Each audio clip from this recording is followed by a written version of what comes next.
बहुत समय पहले एक दूर देश में एक सुंदर और निडर शहजादी रहती थी। उसका नाम था अनाया। राज्य समृद्ध था, लेकिन एक रहस्य ऐसा था जो किसी को पता नहीं था। शहजादी को बचपन से ही महल की दीवारों के पीछे छुपे रहस्यों को जानने की चाह थी। एक रात उसने अपने पिता बादशाह को कहते सुना, बादशाह, उस पुराने तहखाने को कोई मत खोले, वहां सदियों पुराना राज छुपा है। शहजादी की आंखों में चमक आ गई। आखिर इस तहखाने में क्या छुपा है? अगली रात सबके सोने के बाद अनाया धीरे धीरे सीढ़ियों से नीचे गई। अंधेरा, मकड़ी के जाले और एक टूटी फूटी संदूक।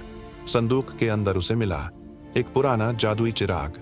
शहजादी ने जैसे ही उसे साफ किया, धुआं उठा और एक विशाल जिन्न सामने आ गया। जिन्न, गहरी आवाज, ओ राजकुमारी, मैं इस चिराग का कैदी हूं और अब तुम्हारी हर इच्छा पूरी करूंगा। शहजादी हैरान, क्या सचमुच?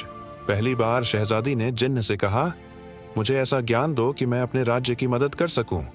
जिन्न ने उसे बुद्धि और साहस दिया, लेकिन धीरे धीरे उसकी इच्छाएं बढ़ने लगीं। सोना, जवाहरात, महल, सब कुछ उसके पास आ गया।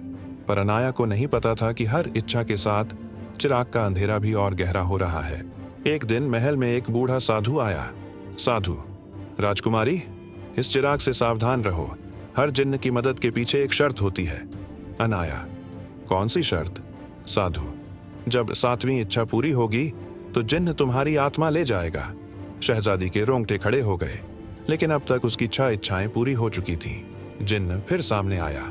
जिन्न, राजकुमारी, बताओ तुम्हारी 7वीं और आखिरी इच्छा क्या है? शहजादी सोच में पड़ गई। अगर उसने 7वीं इच्छा की तो सब कुछ खत्म हो जाएगा।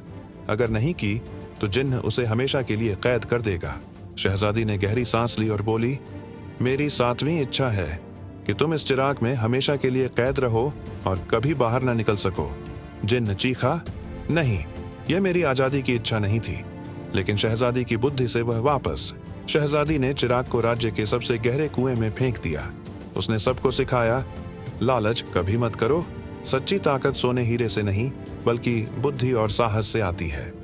और इस तरह शहजादी अनाया ने अपने राज्य को बचाया और हमेशा याद दिलाया कि असली जादू इंसान के दिल और दिमाग में ही छुपा है।